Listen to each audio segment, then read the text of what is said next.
Welcome to the Catalyst for Growth podcast, a place where we talk about everything under the sun regarding the journey of the professional salesperson. Welcome the host of the C4G Sales Success podcast, John Kailunas II. Take it away, big guy.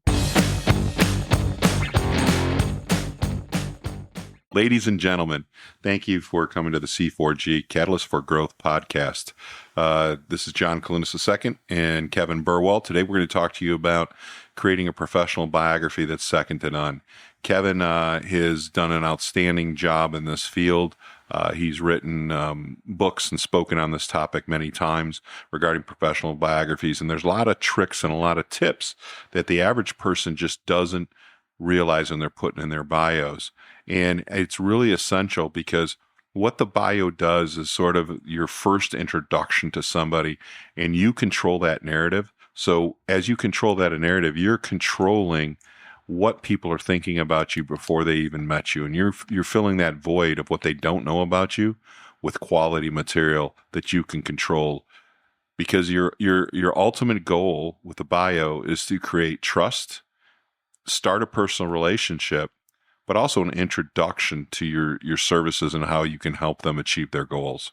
So, Kevin, why don't we talk a little bit about the bio, how you came about this skill, because you do these a lot. And this was one of the things that we do for a lot of the people that listen to this podcast, catalyst4growth.org is where you get us. And that 4 is the number 4. So Catalyst 4, the number 4, growth.org. And you can get interact with us there under the engagement tab, and we can do a professional bio for you. But Kevin, where'd you hone this skill? Because this is very interesting that you've developed this, because I've known you for 25 years. And when you started sort of spewing this wisdom of bios, I was surprised, because it's not your normal approach to you understand the art and the science of the business, but this is a very methodical approach, which is very different than how you've taken other tasks and projects that we worked on together. So how did you develop this bio, and why is it so successful? Well, interestingly enough, I started using a professional biography,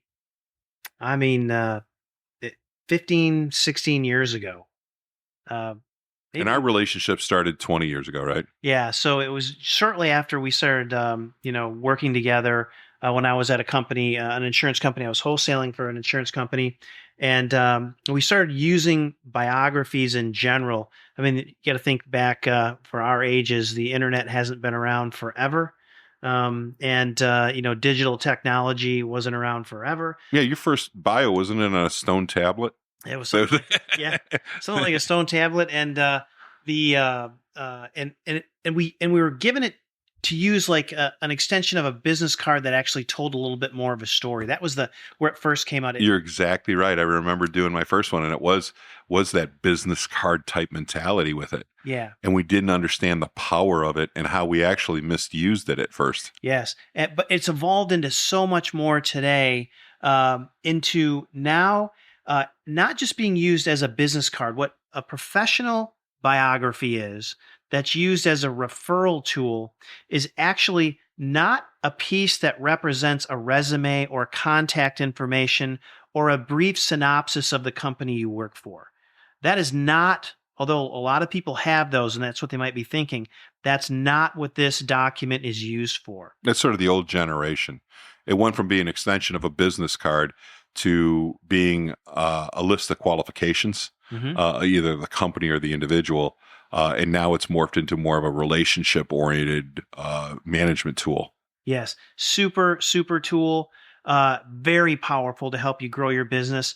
I wrote a book on this topic called Get More Referrals in Less Time that actually walks through the 7 elements that are that comprise a professional biography that can be used as a referral tool. Now, we'll talk about each one of those 7 elements, but I would say the takeaway for today, because in all these podcasts, we want to try to give you nuggets of information and ideas and thoughts that can actually be transferred from us to you that you can implement immediately and be able to take actionable steps on.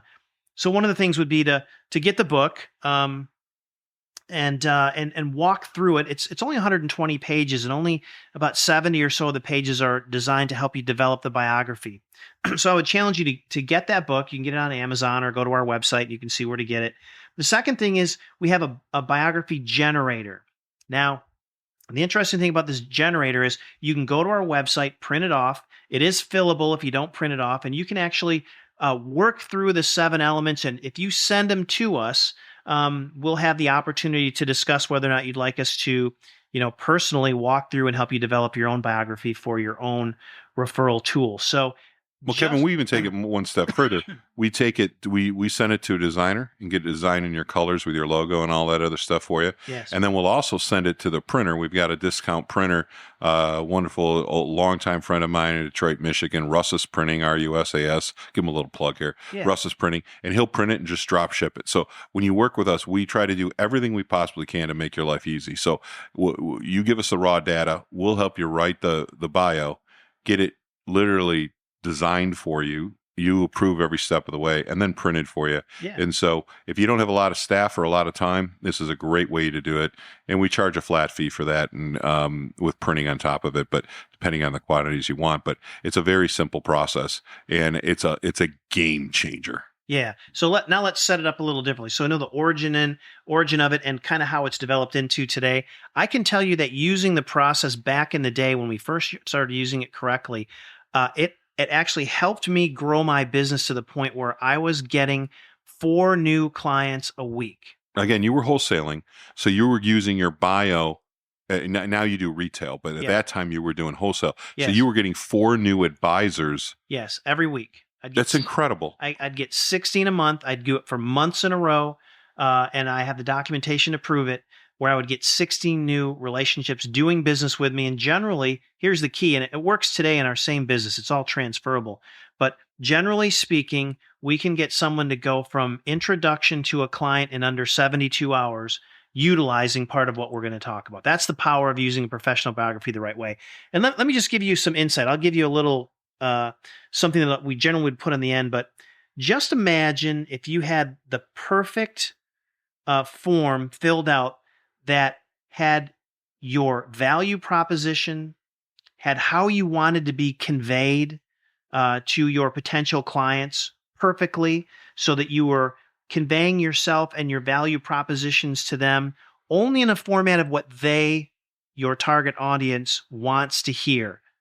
We're not talking about what we want to say about ourselves, but a tool that when they read it, they're actually picking up from it all these things about you, your business, your personal life, your value proposition, the elements of your ideal client profiles, and how to best interact with you.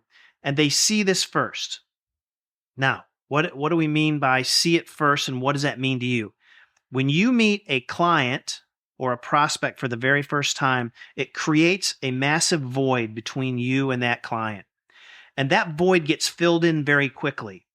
The quicker you can fill it with information about trust and value and things that they appreciate, as opposed to giving them the opportunity to fill that void with their own biases and bad experiences in life, dictates how quickly you can impact a positive relationship and get momentum with them. So this document is filled out, and we'll walk through each one of the 7 elements in just a minute, so that when they see it, you're filling it with the right information that you want to convey to your target audience to make them trust and like you. Now, everybody knows these elements if you think about it, but they just don't spend the time to commit it to writing and get coached to the point where it's done correctly, so that you actually have a tool that can be used to impact so quickly.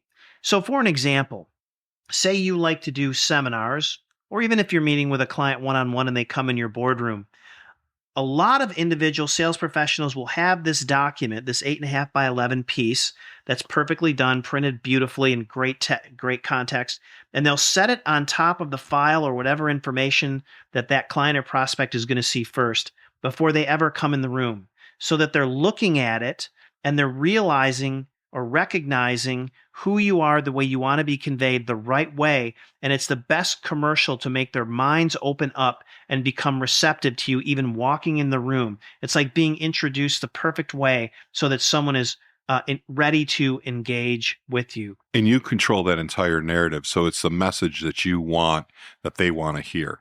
Yes. And it's all personal information. It's not a lot of professional things. People want to know if they can trust you.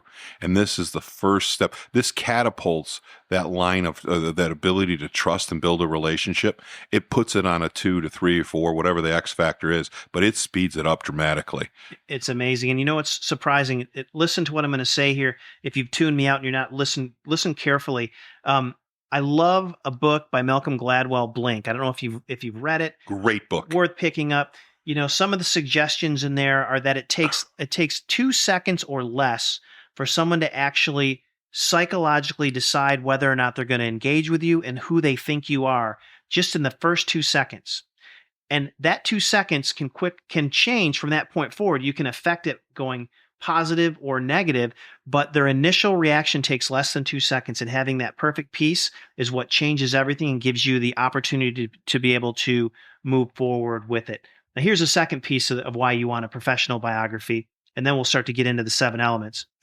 In the past, we talked about business cards way back in the day, and some people use them even today, but they would meet a potential client and they would hand them a business card, and then they would separate. The problem with that is you've now lost connection.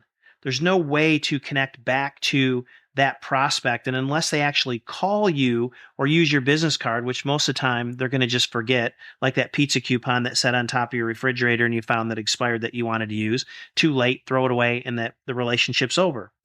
The nice thing about a professional biography is when someone introduces themselves to me the first time and they might say, Kevin, I hear you're in the financial services business. You know, they want to know what I do. They'll ask some questions, usually not the ones I want. I'll simply say to them, hey, can I give you my professional biography? And would you review it first? And then if it makes sense to you, then would you contact me back and we'll schedule some time? Now, the reason I do that is in the middle of a basketball game or a football game or wherever we're meeting, I don't always have the best context to be able to be prepared to talk about what I want to talk about. If I gave them a business card, I would just lose them. But when now I have to be able to send them my professional biography in an electronic format, and let's just say it's an email. And in some capacities, you can text as long as it's compliant and you have the ability to do that. But if I text or email my professional biography to them, that requires them to give me their contact information. And so I never have that loss of contact. You'll find they'll read the biography and they will actually contact me back very quickly or sometime in the future, but they haven't lost that contact. The second thing is if my clients want to refer me to someone, I ask them to refer that document or to take that document and forward to the referral process, the referral that they want to send me, but to copy me in on the communication with some raving fan words. So now if they do that and they forward that professional biography, I now have the contact information, the context of what was sent, and the person has the ability to connect to me. And they've all seen me and perceived me in a way that a controlled environment that I want to be perceived. Those are a couple reasons that professional biographies work so well. It's so powerful. And this is one of the things that we teach in prospecting and our prospecting process and all this. And you see this, we work with these professional bios all the time to get it done. And what we're going to do on the other side of the break is Kevin is going to go through each of the 7 steps of what makes a perfect professional biography. And again, we can do this for you if you hire us, but we're going to give you the 7. You can get all the information on Catalyst 4, the number 4, growth.org under the engagement tab. And you can get the bio generator form there, fill it out, send it to us. We'll have a little work session with you, and then we'll spit these things out for you. It will change the way you hold yourself out to the public. It will amplify your skills and shorten learning curves. So we're going to get back to the 7 elements that make up that professional bio at the other side of the break. Thank you.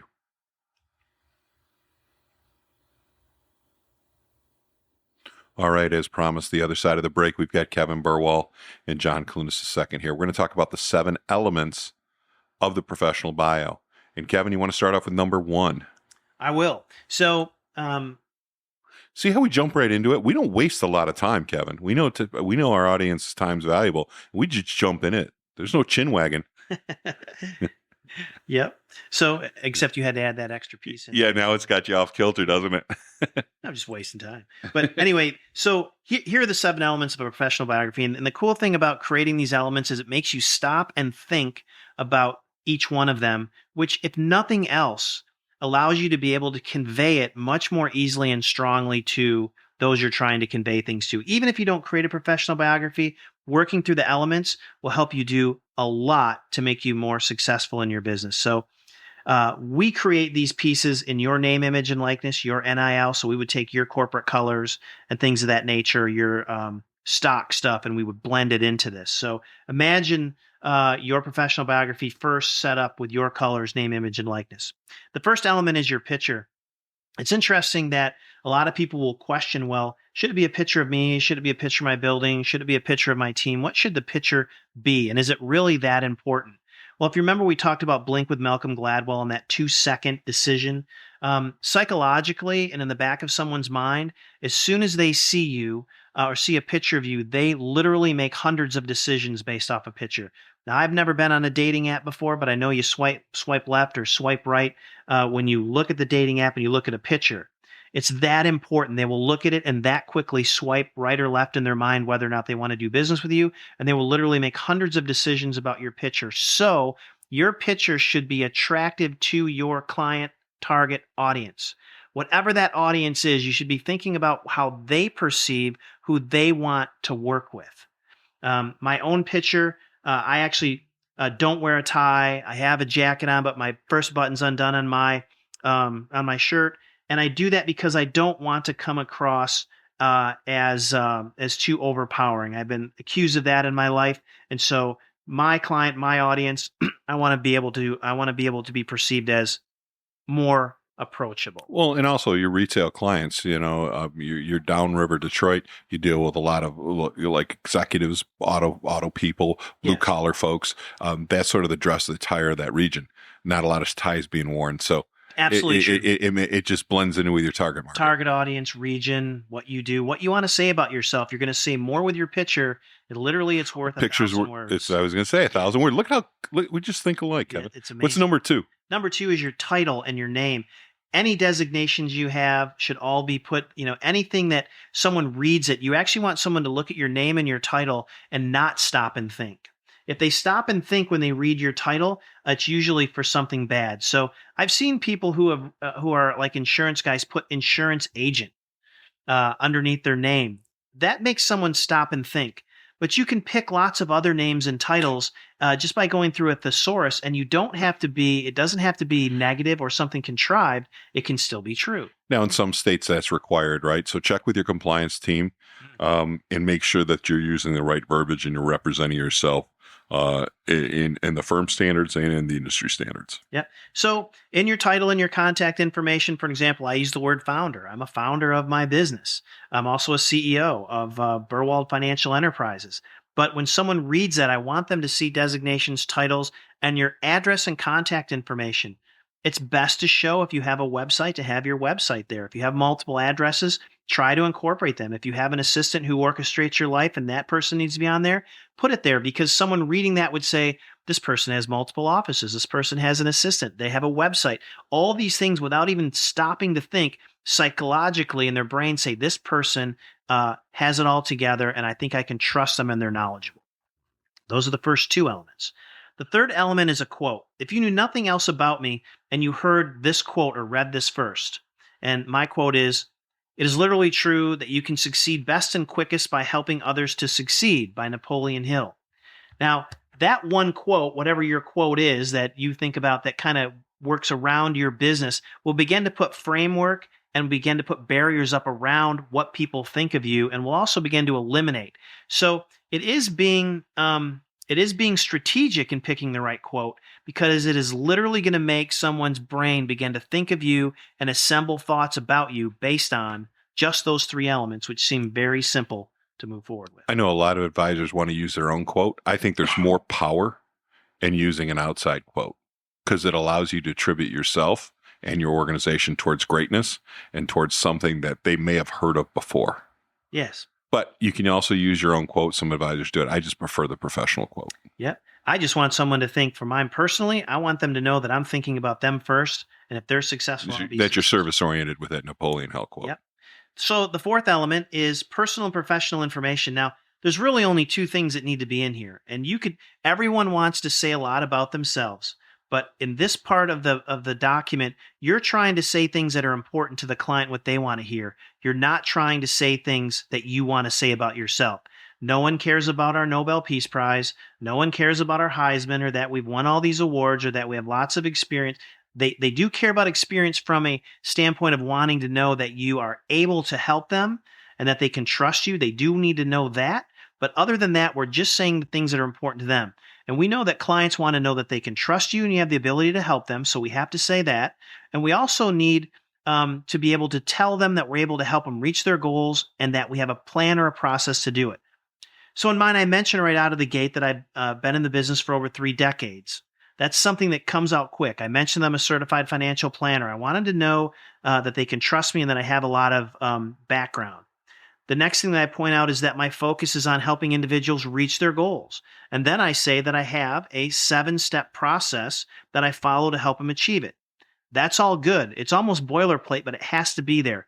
The most important part of this entire biography is this last couple sentences, and I'll read it to you. It says, Kevin, his wife Heather, and 2 sons live in Grosse Ile, Michigan, where they enjoy boating and fishing on the Detroit River and Lake Erie, playing golf and swimming as members of Grosse Ile Golf and Country Club, hunting, and raising honeybees on their farm, and are members of Church of the Way.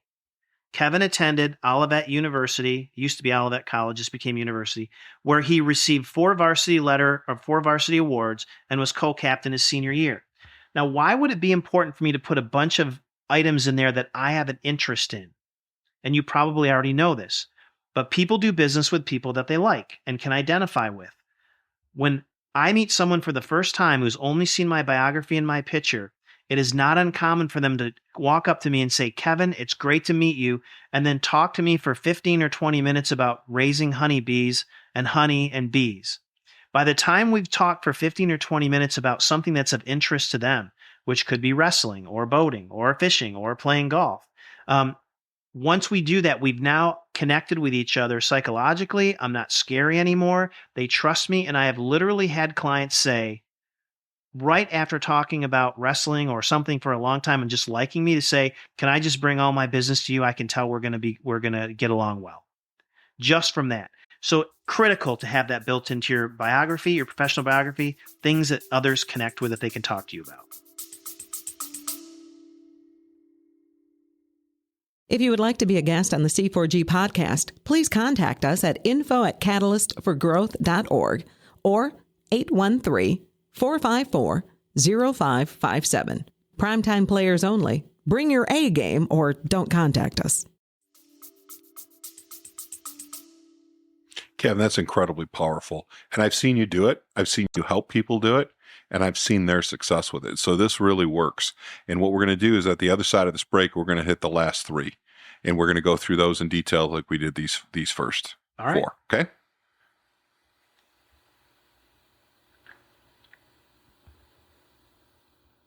All right. Welcome back to the third segment of this podcast. We're going to go through the last, The last 3 elements of a professional biography after going through the first 4.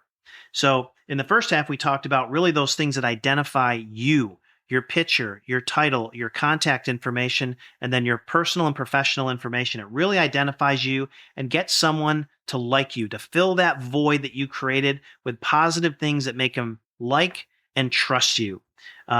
Extremely important. The next 3 elements are really about your value proposition, elements of your ideal profile, and your contact information and why they should contact you. So the first part is for them to get them to like you and not be scared of you anymore. Because if you think about it and you meet someone for the first time, they could be a financial professional or a doctor, an accountant or an attorney. You're always thinking about, man, I hope this guy isn't, someone I'm going to regret meeting. The second part of it then comes down to what are they doing that will help me, and do I need that? Do I fit into their practice well? Would I be ideal for them? And then how should I best get a hold of them? So the The fifth element is your value proposition or propositions. In essence, what you're writing down in these 3 to 5 points are what you do for someone. So when the person reads it, they say, I need that. So for an example, one of my first bullet points is, it says, I start with my quote. It says, anchored by the core tenet. And by the way, these biographies are on our website on Catalyst for Growth if you want to review them. But mine says, anchored by the core tenet that the quickest road to success is to help others to succeed. Kevin best serves clients that, my number one is, need help in creating or revising a plan to achieve specific financial goals like income, retirement planning, or specific needs planning, right? So we know that they want to have their goals met. We know that they want to know that I have a process to do it. But when they read this, I'm hoping that they will say, I need that.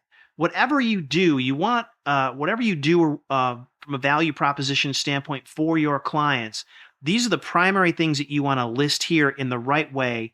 And most importantly, you want to go a little bit deeper to give them a little more information into what you do. Second part of this is that if you want to do more of something or less of something, then you would either add it in or delete it, as opposed to things you're doing right now you don't want to do anymore. Don't put them in this biography. Only put the things that you want to do or do more of. And make sure that you're not using advisor speak. A lot of times we use jargon that the general public doesn't understand. You want to speak to your target audience. So make sure you're using words and that they'll understand, and always emphasize your process, that your process will help them. That's right.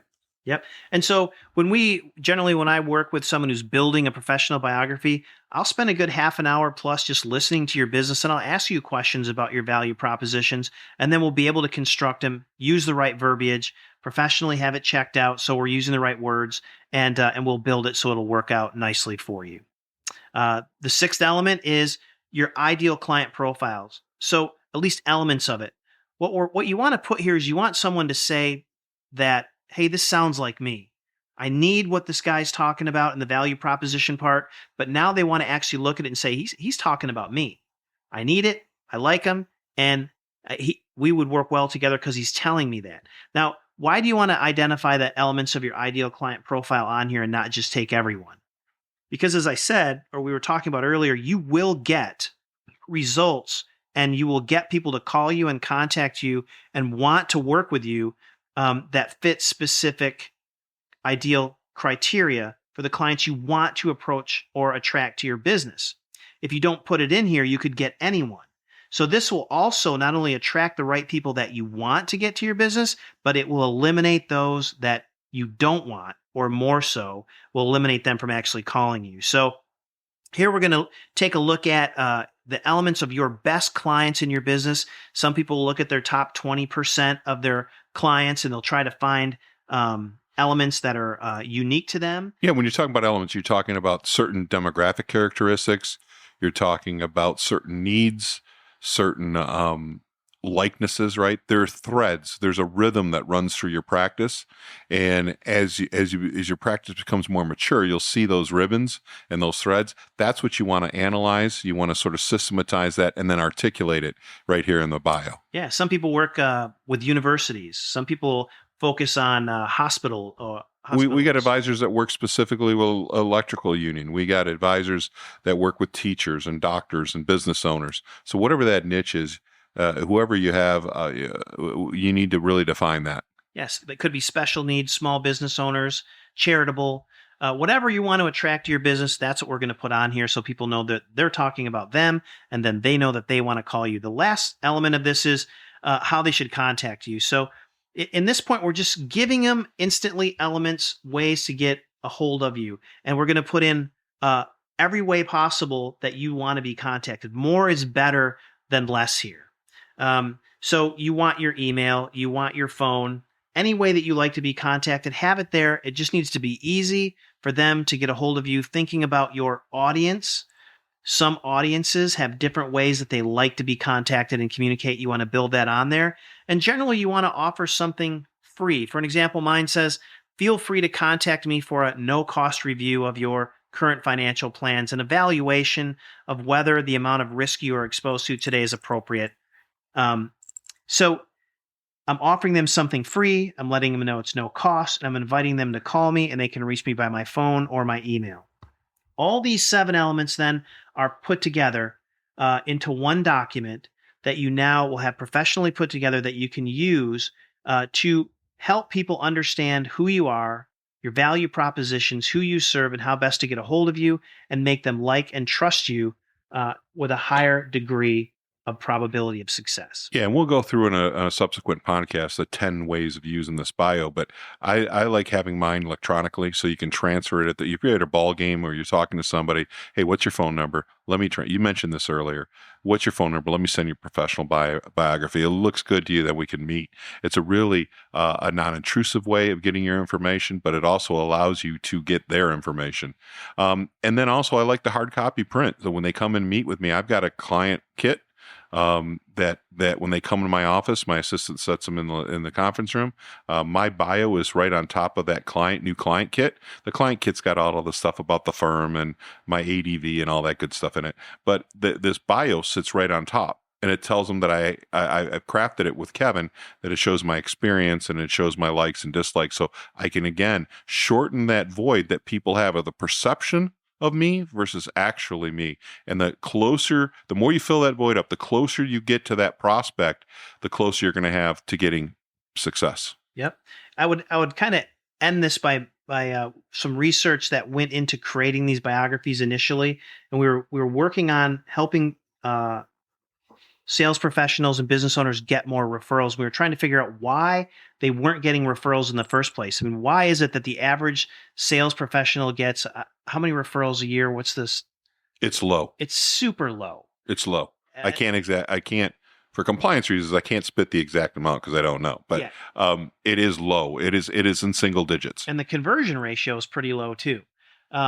Which is even worse. Essentially, without a bio like this, you're asking a client or somebody to sell somebody on your services. They don't know what you really do. That's right. They know what you've done for them, but they don't know the needs or the desires of the people they're referring to, and they don't know your skill set. So you wonder why its a failure rate is so high. Yep.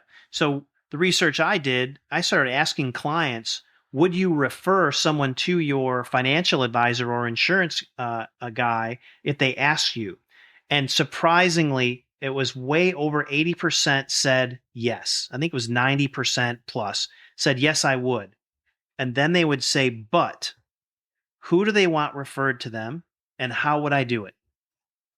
So this document did nothing more when we started altering how it was used and how we created it to make sure we had in there who do they want to work with, and then give this document to the person so it would make it easy for them to refer someone to you. So we solved both of those two problems and then began going back to these people and saying, would you refer them if we gave you this document? And they all said, of course I would. That looks easy.